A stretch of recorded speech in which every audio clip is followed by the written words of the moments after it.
හරි අපි දැන් ඉන්නේ ව්‍යාපාර සංවිධානයේ පාඩම ව්‍යාපාර හා ගිණුම්ගණන අධ්‍යයනයේ 10 ශ්‍රේණියේ 3 වෙනි පාඩම. මේ ඉස්සර පාඩම් ගැනත් අපි වෙන වීඩියෝ කරලා තියෙනවා. අපි අද මේ පාඩම ගැන බලමු.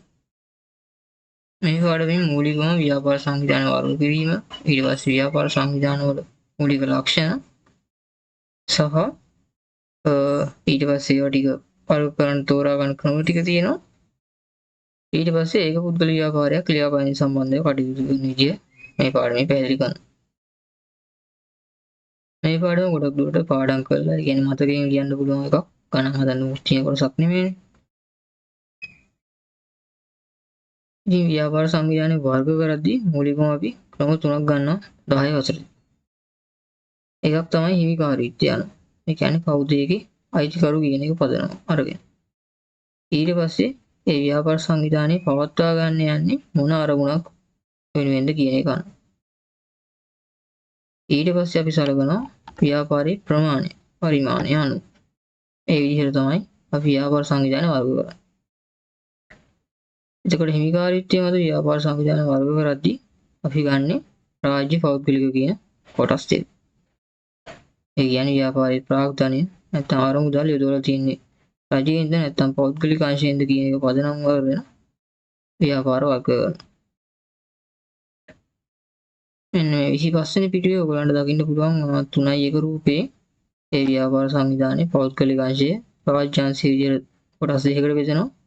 අපි රාජ්‍ය අංශයටමයි පොදු කියලා කියන්නේ. මොකද පොදු මහ ජනතාවගේ අයිතිය තියෙන සමාගම් නිසා. පෞද්ගලික අංශයේ ව්‍යාපාර විදිහට ඒක පුද්ගල ව්‍යාපාර, පෞල් ව්‍යාපාර, සංස්ථාවික සමාගම්, සමපකාර සමිති සංවිධාන තියෙනවා. ඊට පස්සේ රාජ්‍ය අංශයේ මධ්‍යම රජය, ඊට පස්සේ පළාත් සභා යටතේ තියෙන ආයතන ටික දක්වන්න පුළුවන්. ඔයගොල්ලෝ දකින්න නිතරම ඔයගොල්ලෝ රූපවාහිනී බලනවා රූපවාහිනී සංස්ථාව, ඒ වගේ රාජ්‍ය ආයතනය. ඊට පස්සේ ඔයගොල්ලෝ ඉගෙන ගන්නවා අධ්‍යාපන දෙපාර්තමේන්තුව. ඒ වගේ ගොඩාක් සමාගම් මේ පැත්තට අයිති. ඒ වගේම ඔයගොල්ලෝ එදිනෙදා දකින්න ගොඩාක් ආයතන පෞද්ගලික අංශයට අයිති තියෙනවා. ගොඩක් ඒවා වර්තමානයේදී සංස්ථාපිත සමාගමක් විදිහට තමයි පෞද්ගලික අංශය පවත්වාගෙන යන්නේ. ඒකට ඒක පිළිගැනීමක් වැඩි නිසා ඒ පිළිබඳව ඔයගොල්ලන්ට ඉස්සරහ පන්ති වලදී ලොකුවට ඉගෙන ගන්න පුළුවන්. දැනට සරලව මේ කොටස් දෙකට මේ ටික තියෙනවා කියලා විතරක් මතක තියාගත්තාම හොඳටම ඇති.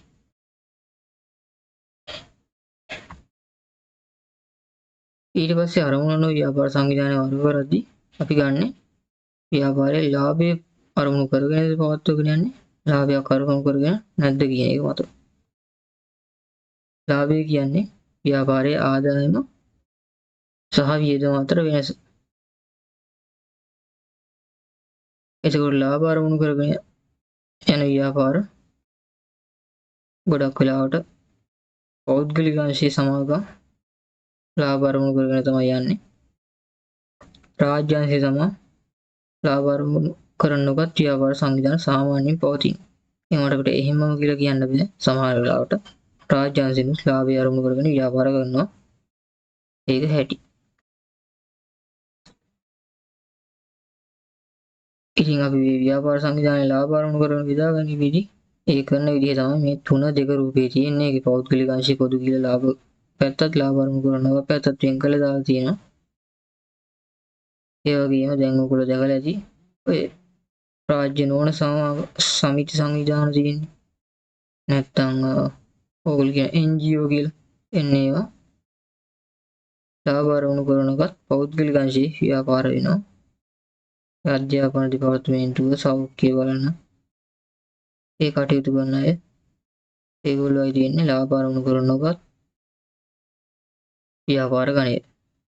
ඊට පස්සේ පෞද්ගලික සමාගම්, පස්සේ ඒක පුද්ගල ව්‍යාපාර, පස්සේ ඔයගොල්ලෝ පොදු සමාගම් නැත්තම් PLC කියලා කියනවා.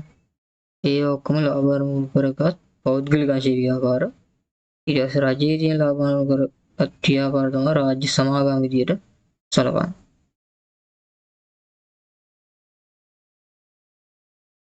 පරිමාණය අනුව ව්‍යාපාර සංවිධානය වර්ග කරද්දී අපි කොටස් 3කට බෙදෙනවා.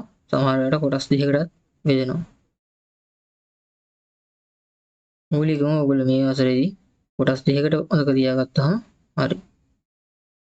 එතකොට මේ පරිමාණය නියමනය කරද්දී එක එක මිටිකෑම් පාවිච්චි කරනවා. සමහර වෙලාවට පරිමාණය කියන්නේ ව්‍යාපාරික ප්‍රාග්ධනය වෙන්න පුළුවන්. සමහර වෙලාවට සේවක සංඛ්‍යාව මත, සමහර වෙලාවට ඒ ව්‍යාපාරයේ පාවිච්චි කරන බල ශක්ති ප්‍රමාණය මත සහ ඒ ව්‍යාපාරයේ තියෙන වෙළඳපොළ කොටස අනුව ඒ ව්‍යාපාරයේ වර්ග කරන්න, ප්‍රමාණය අනුව වර්ග කරන්න පාවිච්චි කරනවා. ප්‍රමාණය හරි පාවිච්චි කරද්දී අපි කියන සුළු හා මධ්‍ය පරිමාණ ව්‍යාපාර සහ මහා පරිමාණ ව්‍යාපාර කියලා කොටස් දෙකකට ගන්නවා. එතකොට අපි කියමු එක එක ආයතන විසින් තමයි මේ පරිමාණය මත පදනම්ම ඒක මොන ගණයකටද කියලා ඇතුළත් වෙන්නේ කියලා සලකන්නේ.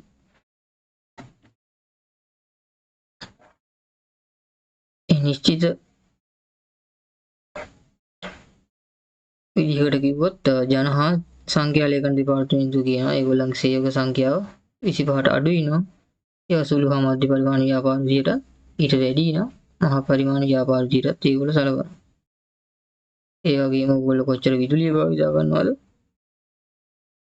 ඒ වගේම ඔයගොල්ලන්ගේ විකුණුම් ආදායම කොච්චරක් තියනවද කියන එක මත පදනමව මේක බෙදා වෙන් කරනවා.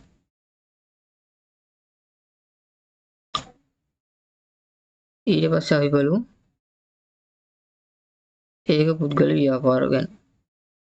ඒක පුද්ගල කියන්නේ නම් මේ විදිහටම එක පුද්ගලයෙකුට විතරක් හිමිකාරීත්වය තියෙන ව්‍යාපාර. ගොඩක් මේවා තියෙන්නේ සාමාන්‍යයෙන් ඕන කෙනෙක්ට පටන් ගන්න පුළුවන් විදිහට ව්‍යාපාරයක් විදිහට ඒක පුද්ගලයෙක් ඉන්නවා. ලියාපාංචි කිරීම සාමාන්‍යයෙන් අනිවාර්යයි ව්‍යාපාරයක. මොකද ව්‍යාපාරයේ හිමිකරුගෙන් නමින් නොමැති නම් ගනුදෙනු කරන්නේ ව්‍යාපාරය අනිවාර්යයෙන්ම ලියාපාංචි කරන්න අවශ්‍ය වෙනවා. එතකොට මේක පුද්ගල ව්‍යාපාරවල ප්‍රාග්ධනය යොදවන්නේ එක පුද්ගලයෙක්. එතකොට ලාභ පාඩු ඕන එකක් ඒ කෙනාගේ මත තමයි පැටවෙන්නේ. ඒ වගේම ආදායම වැඩි කර ගැනීම, වියදම් අඩු කරගෙන ලාභ වැඩි කර ගැනීම වගේ හැම තීරණයක්ම එක පුද්ගලයෙක් මත තමයි පවත්වාගෙන යන්නේ. ඔයගන්ට උදාහරණයක් විදිහට ඔයගොල්ලෝ දකින්න ඇති සිල්ලර වෙනසලක් නැත්තම් අපි හිතමු ඔයගොල්ලෝ print out ගන්න කඩයක් තියනවා කියලා කෙනෙක් කරගෙන යන. අර ඒ වගේ ඒවා ඒක පුද්ගල ව්‍යාපාර. දැන් මාළු වෙනසලක් තියන් එනවා එක්කෙනෙක්. එතන තව සේවකයෙක් ඉන්න පුළුවන්. මට එක්කෙනෙක් තමයි අයිතිකාරීත්වය තියෙන්නේ. ඒවා තමයි ඔක්කොම ප්‍රාග්ධනය වල තියෙන්නේ. අන්න ඒ වගේ.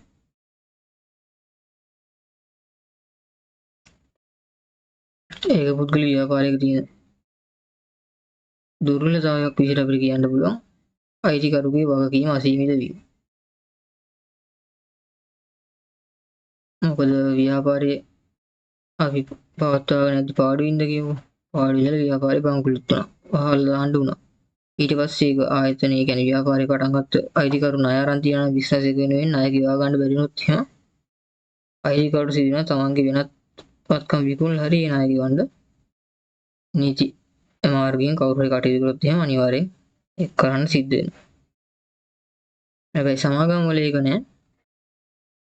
එතකොට සමාගමේ අයිතිකරුවන්ගේ පෞද්ගලික දායකත්වයක් නෑ. සමාගම වෙනම පෞද්ගලික විදිහට තමයි සැලකන්නේ. එතකොට ව්‍යාපාරේ බංකුලොත් වුණොත් එහෙම ඒවා පහු ගෙවීමක් සිදු වෙන්නේ නෑ. වගකීම් තියෙනවා නම් එහෙමයි වෙන්නේ. පෞද්ගලික ධනයට හානියක් වෙන්නේ නෑ. පෞද්ගලික සමාගමක් නම් පෞද්ගලිකව කුමන සමාගමක්. ඒක පුද්ගල ව්‍යාපාරයක එහෙම නෑ. බංකුලොත් වුණොත් එහෙම තමන්ගේ සුදු දීපලත් විකුණලා දාලා හරි ඒ ව්‍යාපාරයේ වගකීම් පියවන්න වෙනවා. ඒ වගේම මේක පුද්ගල ව්‍යාපාරයෙන් නීතිමය පුද්ගලවාදයක් නෑ. නීති ඉදිරියේ වෙන පුද්ගලික විදිහට සලකන්නේ නෑ. ඒ අයිතිකරුන් විතරයි සලකන්නේ. ඒක නිසා තමයි මම කිව්වේ වෙනත් දීපල හිමිකාරීත්වයක් තියෙනවා වගකීම් පියවද්දී විකුණන්න වෙනවා කියලා. ඒ වගේම මේක පුද්ගල ව්‍යාපාරයක අඛණ්ඩ පැවැත්මක් නෑ. මොකද ඒ අයිතිකරුගේ පෞද්ගලික නමෙන් ව්‍යාපාරය පවත්වාගෙන යන්නේ. ඒකට අයිතිකරු මිය ගියොත් එහෙම ව්‍යාපාරය එතනින් අවසන් වෙනවා. ඊට පස්සේ මම ඉස්සෙල්ලා කිව්වා වගේ ලියාපදිංචි ගන්න එක අනිවාර්ය නෑ. අයිතිකරුගේ නමින්ම පවත්වාගෙන යනවා නම් අයිතිකරුගේ නමින් නෙවෙයි නම් පවත්වාගෙන යන්නේ. ඒ අදාළ පළාත් ස්වභාවයේ ගිහිල්ලා ඒක ලියාපදිංචි කරගන්න ඕනේ. සාමාන්‍ය ප්‍රාදේශීය ලේකම් කාර්යාලයට ගියාම ඕගොල්ලන්ට මේක කරගන්න පුළුවන්. ඕගොල්ලෝ ව්‍යාපාරයක් පටන් ගන්නවා.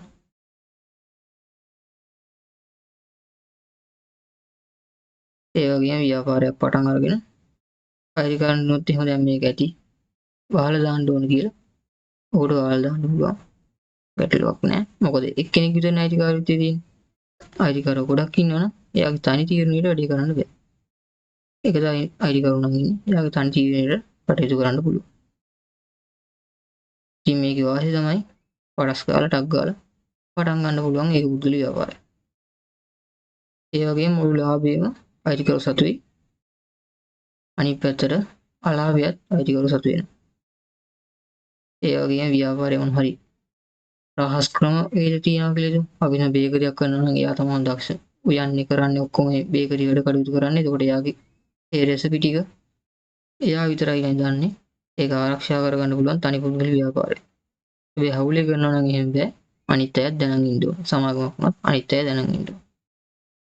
ඒ වගේම තමන්ට ඔක්කොම ප්‍රතිලාභ හම්බෙනින්ද තමන්ගේ උපරිම දක්ෂතාවයෙන් වැඩ කරගන්න පුළුවන්. ඒ වගේම තීරණ ගන්න ගැටලුවක් නැහැ. තමන්ගේ තනි තීරණයට වැඩ කරන්න පුළුවන්. අවශ්‍ය විදියට අයිතිකරුගේ වගකීම අසීමිත වෙනවා. අර මම ඉස්සෙල්ලා කිව්වා වගේ ණය ගන්න තිබොත් එහෙම තමන්ගේ පෞද්ගලික ධනෙ පියවලා අපි ණය ගීම සිදු කරන්න වෙනවා. ප්‍රාග්ධනය රැස් කර ගන්න එයාගේ තනි මූල්‍ය ශක්තිය විතරයි පාවිච්චි කරන්න පුළුවන් වෙන්නේ. වෙන අය කියවා ඉල්ල ගන්න බෑ. එතකොට මේකට ලොකු දෙයක් ආයෝජනයක් කරන්න අයිතිකරුගේ ධනෙ යන්න බෑ. ඒ වගේම ඉස්සෙල්ලා කිව්වා වගේ අකණ්ඩ පැවැත්මක් නැහැ. සහ ඒක නෛතික පුද්ගලයාවක් නැහැ. සහ තීරණ තනියෙන් ගන්න ඉඳ අසාර්ථක වෙන්න පුළුවන්. තනි තීරණනේ වෙන එකත් එක්ක සාකච්ඡා කරන්නේ හෝ හොඳ නරක බලන්නේ හෝ නැහැ. තනියෙන් තීරණ ගන්න නිසා අසාර්ථක වෙන්න පුළුවන්. ඊට පස්සේ තියෙනවා හවුල් ව්‍යාපාර ගැන. මේකට බලපාන සාධකයේ තමයි 1890 හවුල් ව්‍යාපාර ආඥා පනත. වර්තමානයේදී ගොඩක් වෙලාවට හවුල් ව්‍යාපාර පවත්වාගෙන යන්නේ ගණකාධිකාරීවරුන්, නීතිඥයින්, බදු නිලධාරීන් වගේ කණ්ඩායම්. මොකද ඒගොල්ලෝ එකතු වෙලා තමයි ඒ කටයුතු ටික කරන්නේ.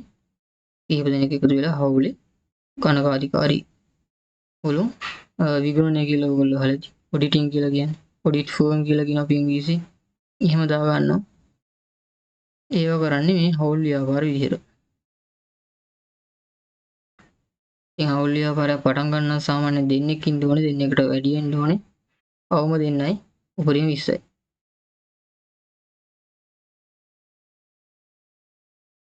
ඉතින් හවුල් ව්‍යාපාරයක් ඇති කරගන්නේ එක්කෙනෙක් වැඩියෙන් ඉන්නවනේ. එතකොට ඒගොල්ලෝ අතර කිවිසුමක් තියෙන්න ඕනේ. කොහොමද මේක ලාභ පාඩු බෙදෙන්නේ? ඊට පස්සේ මේකට ප්‍රාග්ධනය යොදවන්නේ කොහොමද? හැමෝම වැඩ කරනවද? වැඩ කළොත් වැටුප් පියවනවද? අන්න ඒ වගේ තීරණ ටික තියෙන කිවිසුමක් අත්සන් කරනවා. ඒක සමහර විට වචනයෙන් විතරක් දෙයක් වෙන්න පුළුවන්. සමහර විට ලිඛිතව ඒ කියන්නේ ඔය හැදෙනක අත්සන් කරලා තියෙන්නත් පුළුවන්. නැත්නම් ව්‍යංගයෙන් ඒ කියන්නේ ඒගොල්ලෝ කටයුතු කරන විදිහින් කියන එක. ඒ කියන්නේ ඒගොල්ලෝ අතර ලිඛිත වාචික හෝ කිවිසුමක් නැහැ ව්‍යංගයෙන්. ඒගොල්ලෝ කටයුතු කරන විදිහට තේරෙනවා මේගොල්ලෝ අතර පවුලක් තියෙනවා කියලා. අන්න ඒ වගේ. මොකද ඒගොල්ලෝ අතර ලාභ පාඩු බෙදා ගන්න. දැන් ඕගොල්ලෝ හිතන්නකෝ ඔය දැන් කරද්දී අක්කර 10ක් විතර අරගෙන ගොයියෝ කීප දෙනෙක් කායෙන් හරි බදු බදනකට අරගෙන ඒ ඉඩමේ ගොයියෝ 10 දෙනෙක් වගා කරනවා.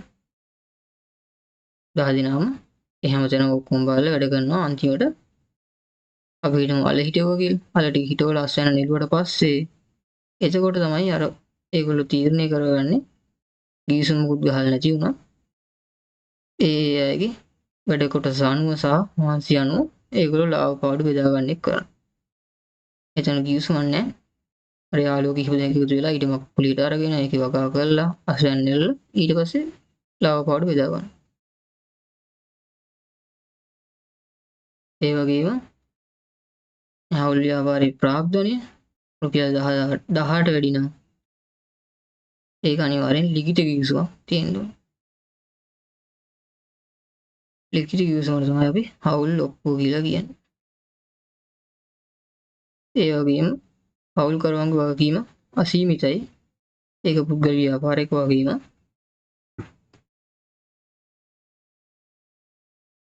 හවුල් ව්‍යාපාරයත් එක පුද්ගල ව්‍යාපාර වගේ තමයි. ලියාපදිංචි අනිවාර්ය නෑ. ව්‍යාපාරයේ අයිතිකරුවන්ගේ කියන්නේ හවුල්කරුවන්ගේ නම් වලින් නම් පවත්වාගෙන යන්න.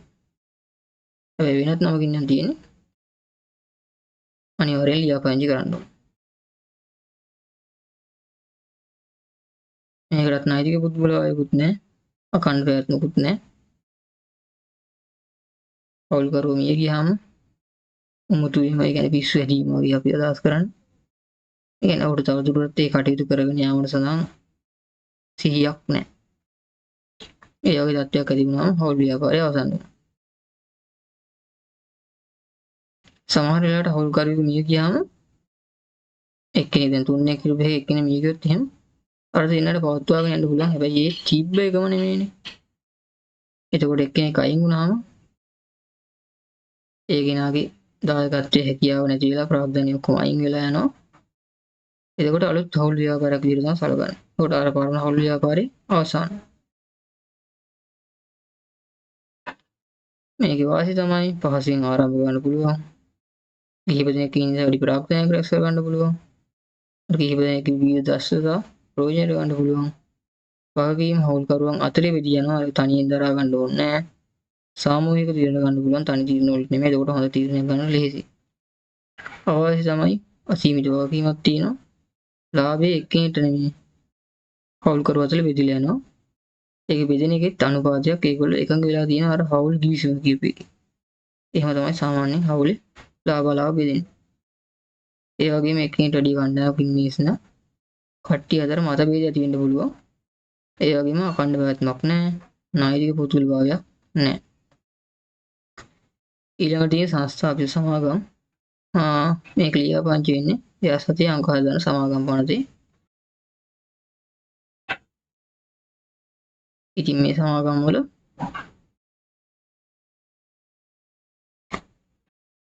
අඛණ්ඩ පැවැත්මක් තියෙනවා. සහ මේක ලියාපදිංචි කරන්න ඕනේ සීමා සහිත කියලා අපි තියෙන සමාගම් වල සීමිත වගකීමක් තමයි තියෙන්නේ. ඒ කියන්නේ ව්‍යාපාරයේ අයිතිකරුවන්ගෙන් වෙන් වෙලා වෙනම තියෙන දෙයක් විදිහට තමයි වෙනම නෛතික පුද්ගලයෙක් විදිහට තමයි සැලකන්නේ. එතකොට අයිතිකරුවන්ගේ ව්‍යාපාරේ බංකුලොත් වුණොත් එහෙම අයිතිකරුවන්ගේ මේ වගකීම් පියවන්න ඒ කියන්නේ අයිතිකරුවන්ගේ පෞද්ගලික ධනෙ යොදවන්න අවශ්‍ය නැහැ. යොදවු ප්‍රාග්ධනය විතරයි තියෙන්නේ. ඉතින් හට ඉවරයි. ඒ වගේම මේකේ අයිතිකරුවෝ කීප දෙනෙක් ඉන්නවා. කොටස් නිකුත් කළ ප්‍රාග්ධනය අපිට රැස් කරගන්න පුළුවන්. ඒ වගේම කොටස් කරුවෙක් මිය ගියොත් එහෙම ව්‍යාපාරයට ගැටලුවක් නැහැ. ඒ කොටස් හිමියා වෙන කෙනෙක්ට මාරු වෙනවා. සමහර විට අයිතිකරුවෝ මිය ගියොත් එහෙම ඔහුගේ පවුලයට තමයි ඊළඟ කොටස් ටික හිමි වෙන්නේ. උන් තීරණය කරන්න පුළුවන් කොටස් ටික විකුණනවද නැත්නම් ඔව් මේක පවත්වාගෙන යනවාද කියලා.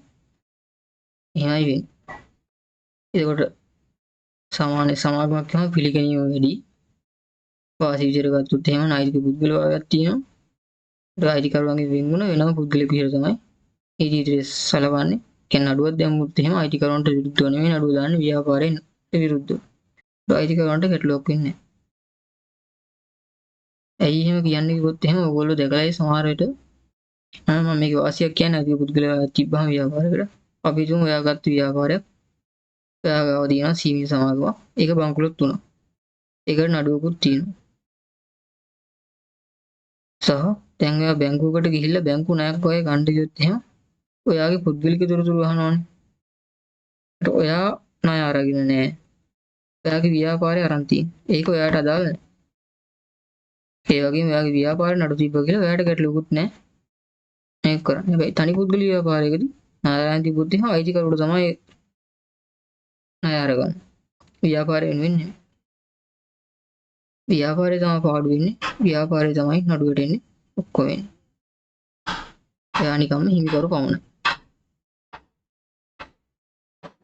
එතකොට මේ සීමා සහිත සමාගමක අඛණ්ඩ පැවැත්මක් තියෙනවා. වගකීම සීමා සහිතයි. අධ්‍යක්ෂක මණ්ඩලයකින් කළමනාකරණය කරනවා. සමහර විට අයිතිකරුවන්ම අධ්‍යක්ෂ මණ්ඩලෙ ඉන්න පුළුවන්. නැත්නම් අයිතිකරුවන්ගේ දක්ෂතාවය අඩුයි නම් ඔව් සුදුසු පුද්ගලයන්ව ඒ අධ්‍යක්ෂක මණ්ඩලයට තෝරා ගන්න. අපි අධ්‍යක්ෂ මණ්ඩලය ඉංග්‍රීසියෙන් කියන්නේ board of directors කියලා. එතකොට මේ අදින අවශ්‍ය තමයි ගොඩාක් නීතිමය පැත්ත බලාගන්න ඕනේ. ඒක නිකන් ටිකක් සංකීර්ණයි සහ ලාභය අයිතිය ලාභය අයිතිය දෙකම කොටස් කරුවන් අතර බෙදලා යනවා. ඊළඟට අපිට තියෙන සමබර සමිතිය. මේ ලියාපදිංචි ගන්න 1972 අංක 5 දරන සමබර සමිති පනත යටතේ මේ තියෙන ඒවට නිදසුන් ටිකක් ඕගොල්ලෝ ගොඩක් දන්නේ සනස තමයි. ඔයගොල්ලෝ අහලම තියෙන සමෝපකාර සමිතිය, සමෝපකාර ණය දෙන සමිතිය, සනස. ඔයගොල්ලෝ ප්‍රසිද්ධම සමෝපකාර සමිතිය තමයි ඒක. මේවත් එයාට අදාළයි. ඒ සමෝපකාර සමිතිය වල ලක්ෂණ තමයි ඒවා ප්‍රජාතන්ත්‍රවාදී පාලනයක් තියෙනවා. ඒ කියන්නේ හැමෝගෙම කැමැත්ත මත තමයි ඒ අධ්‍යක්ෂ මණ්ඩලය තෝරාගන්නේ. ඡන්දය තියෙන සමාජිකයෝ හැමෝටම සමාජිකයන්ට තමන්ගේ කැමැත්තෙන් ඉවත් වෙන්න සහ එකතු වෙන්න පුළුවන්. ඒ වගේම හැමෝටම මේකේ අයිතිය තියෙනවා. හැමෝගෙම පොදු අරමුණු අවස්ථාවලින් තමයි සමෝපකාර සංවිධාන පවත්වාගෙන යන්නේ. කියන්නේ ගොවියන්ගේ අරමුණු වෙනුවෙන් ඒගොල්ලෝ සමෝපකාරයක් තියාගෙන යනවා. ඒ වගේ තමයි සමාජයට ගමේ ගොවියෝ එකතු වෙලා ඒව පිටිසකර කරන්න, ඇලදොල ටික පිහිස්සු කරන්න, අමුණු ටික බඳින්න ඒව කරන්න සමෝපකාර සමිති කියන් ඉන්නවා. සමහරට වී ටික විකුණා ගන්න ඒගොල්ලෝ ඒකම තියා ගන්නවා. ඒකට ඒ සමෝපකාර සමිතිය හරහා ඒගොල්ලෝ වැඩේ කරන්න පුළුවන්. තනියෙන් කරනට වඩා ඒක ලේසියි. මොකද වෙනවා සංවිධානයක් තියෙද්දි ඒ සංවිධානයේ විදිහට පෙනී ඉඳලා ඒගොල්ලන්ට කියන්න පුළුවන් අපි මෙහෙම සමාජ සංක්‍රියාවක් ඉන්නවා. අපිට මෙච්චර පිරිසකගේ සහයෝගය තියෙනවා. අපි මෙච්චර ප්‍රමාණයක පාල් ඉපදවනවා. වගේ බලපෑම් කරන්න හෝ සිදු කිරීමේ හැකියාවක් ඒගොල්ලන්ට පවතිනවා. මේකේ හොඳ වාසි තමයි ප්‍රජාතන්ත්‍රවාදී පාලනයක් තියෙනවා. සමාජිකයන් සුබසාධනය වෙනුවෙන් කටයුතු කරනවා. ඒ වගේම රාජ්‍ය අනුග්‍රහය ලැබෙනවා. ඒක ලාභයේ පාඩුව ආර්ථික ප්‍රතිලාභය සමාජිකයන් අතර බෙදී යනවා. මේක කියන වාසි තමයි ප්‍රාග්ධනය සීමිතයි. ඒ වගේම සමෝපකාර ප්‍රතිපත්ති අනුව තමයි කටයුතු කරන්න ඕනේ. සමෝපකාර වලට පස්සේ තියෙන එක තමයි සමිති කියන්නේ. ඕගොල්ලෝ ගමේ අපි හිතමු ක්‍රීඩා සමිති තියන් යනවා. ඒ වගේ ඒවා තියෙනවා. දැන් මෙතන තියෙනවා ගොවි සමිති කියලා. ගොවියන්ගේ ගොවි සමිතියක් තියෙනවා. ගොවියන්ගේ සමෝපකාර සමිතියක් තියෙනවා. මේ දෙක මතක තියාගන්න. ඊට පස්සේ රාජ්‍ය සංස්ථා තියෙනවා. මේවා 100%ක්ම ඕ 150ට වැඩි අයිතිය රජයේ සතුව තියෙන්නේ. රජයේ තමයි අධ්‍යක්ෂ මණ්ඩලය පවත්වාගෙන ඒක පත් කරන්නේ. ගොඩක් වෙලාවට පාර්ලිමේන්තුවේ අනතක් අනුව තමයි මේ ව්‍යාපාර බිහි වෙන්නේ. දැන් වරාය අධිකාරිය, ඊට පස්සේ රූපවාහිනී සංස්ථාව, පොලිස් සංගමන අධිකාරිය, රාජ්‍ය ඖෂධ නීතික සංස්ථාව කියන්නේ SPC කියලා. ඒ වගේ රාජ්‍ය නීතික සංස්ථාව, කොමිසම, අධිකාරිය, මණ්ඩලය, කාර්යාංශය කියන නම් වලින් තියෙන්නේ මේ රාජ්‍ය සංස්ථා. ඉතින් මේ ලක්ෂණ තමයි අයිති පාලනය රජයේ සතුයි. නෛතික පුද්ගලවාදයක් තියෙනවා. විශේෂ පොදු 50කින් තමයි මේක ආරම්භ වෙන්නේ. අඛණ්ඩ පැවැත්මක් තියෙනවා. ඊට වාසි තමයි අත්‍යවශ්‍ය සේවා සඳහා වැදගත් වෙනවා. ඊට පස්සේ පුද්ගලික අංශයේ බලපෑම අවම වෙනවා. CTP එක නැත්තම් දාලා තින්නේ ගමනාගමන මණ්ඩලයේ හින්දා අපිට පොදු අයිතියක් නෙදී මණ්ඩලයක් නිසා රාජ්‍ය හිමිකාරීත්වය තියෙන පෞද්ගලික බස් ධාවකයන්ට ඒ අනුව කටයුතු කරන්න වෙනවා. නැත්තම් එහෙම පෞද්ගලික බස් ධාවකයන්ට ඒගොල්ලන් හිතුවම අපිට වැඩ ගන්න පුළුවන්. ඒක නැති කරන්න පුළුවන් මේ වගේ හින්දා. ඒ වගේම මේකේ ලාභය කෙලින්ම මහජනතාවට හම්බෙන්නේ නැහැ. නමුත් ඒක රජයේ අරමුදලකට යනවා. ඔය රජය කියන්නේ මිනිසුන්ගේ දායකත්වයෙන් හැදෙන දෙයක් නේ. මිනිස්සුන් තමයි ඒ අරමුදලට යන්නේ. ඒ අරමුදලේ රටේ අනිත් කටයුතු වලට දායකත්වයේ සපයන.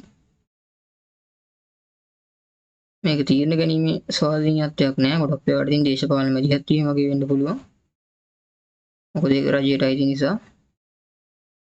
රජයේ මූල්‍යෙ හින්දා ගොඩක් නීති රෙගුලා හැදිනවා. කටයුතු කරද්දී හරිම අර පොතේ විදිහට තමයි කරන්නේ. ඉතින් එහාට යනවා හරි අඩුයි රාජ්‍ය සංස්ථාවල. මොකද නීතිමය ගැටලුවක් આવොත් එහෙම ඒ නිලධාරීන්ට ගොඩක් ගැටලු වලට මුහුණ දෙන්න සිදු වෙන නිසා පොදුවේ හැමෝගෙම සල්ලි පාවිච්චි කරන්නේ. ඒක. ඊට පස්සේ තියෙන රාජ්‍ය දෙපාර්තමේන්තු මේකට අපිට අයිති අධ්‍යාපන දෙපාර්තමේන්තු වගේ ගොඩක් ඒවා තියෙනවා. සෞඛ්‍ය දෙපාර්තමේන්තුව, දුම්රිය, තැපැල් දෙපාර්තමේන්තු ඒවා තියෙනවා. අනිවාර්යෙන් නමාගට දෙපාර්තමේන්තු කියලා තියෙනවා. ඉතින් මේ අයිතියත් රජයේ සතුයි. දෙපාර්තමේන්තුවේ ප්‍රධානියා තමයි නීතිමය කටයුතු වලදී ඉන්නේ. ඒ වගේම අඛණ්ඩ පැවැත්මක් තියෙනවා. රජය මගින් තමයි අරමුදල් දෙන්නේ. දැන් අයවැය කියවද්දි මේ දෙපාර්තමේන්තු වල කොච්චර වෙන් කරනවද කියලා කියනවා.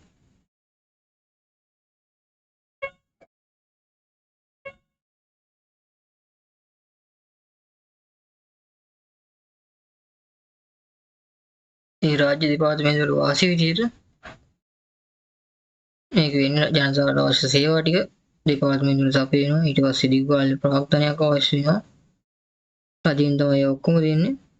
ඒ වගේම මේ වැඩවලට විශාල සේවක පිරිසක් අවශ්‍යයි සහ ඒ සේවකයන්ට රැකිය අවස්ථා හම්බ වෙන මිනිසුන්ට ඒක නිසා ඒ වගේම මේ දෙපාර්තමේන්තු පවත්වාගෙන යන ලාභ අපේක්ෂාවෙන් තොරව ඉතින් පාඩු ලැබුවට ප්‍රශ්නයක් නැහැ. හැබැයි පාඩු ලැබුව මතක තියාගන්න ඒවා මහජන මුදලින් තමයි වියදම් කරන්නේ. පොදු මහජනතාවගේ පොදු මුදලින් තමයි මේ ආයතන නඩත්තුලා පවත්වාගෙන යන්නේ. අවහි තමයි මේක ගොඩාක් නීති සංග්‍රහය රෙගුලාසි චක්‍ර ලේඛන හරියට තියෙනවා.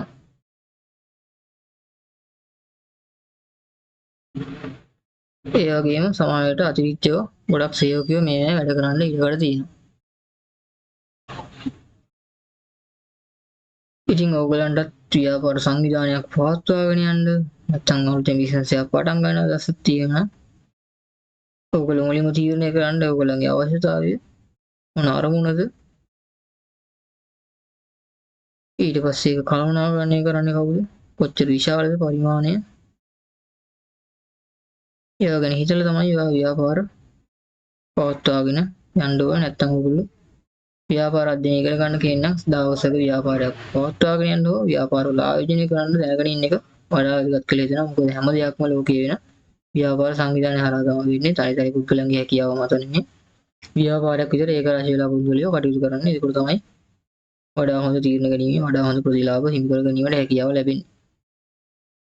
ඉතින් ඕගොල්ලෝ හිතද්දී අර මං කිව්වා වගේ ලාභ ලැබීම අරමුණකින්ද, සමාජ සුඛ සාධනයෙන්ද, ඒ වගේ හිතලා බලලා තමයි මේ ව්‍යාපාරයක් තෝරගන්න ඕන.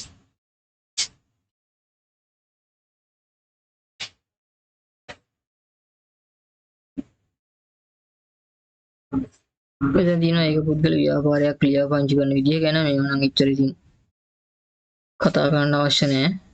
ඕගොල්ලන් මේවා පාඩම් කරලා මතක තියාගන්න පුළුවන්. ප්‍රාදේශීය ලේකම් කාර්යාලයට ගිහිල්ලා මේ ලේකම් ටික අරගෙන ඕගොල්ලන්ට ඒක පුදුල ව්‍යාපාරයක් ව්‍යාපංචි කරන්න පුළුවන්. ඒකෙන් අපිට අනන්‍යතාවයක් ලැබෙනවා, අයිතිය තහවුරු වෙනවා. ඒ වගේම රජයේ මොන හරි දෙයක් ලබා ගැනීමට පහසුකමක් සුදුසුකමක් ලැබෙනවා. ආයගද්දි කියවන්න පුළුවන් මෙන්න එහෙම ව්‍යාපාරයක් තියෙනවා කියලා. ව්‍යාපාරකම් ටික ඕගොල්ලෝ කරන්න. මම පස්සේ ව්‍යාපාරකම් ටික කරන විදිය ගැන වීඩියෝ එකක් දාන්නම්. මට නිදහස් වෙලාවක් ලැබුණා. එහෙනම් මේ පාඩම මෙතනින් ඉවරයි. ඊළඟ තියෙන ගිණුම් කරන හැදින්වීමේ පාඩම එකටම වෙන වීඩියෝ එකක් දාන්නම්. හැමෝටම සුබ සුබ සත්‍යවා.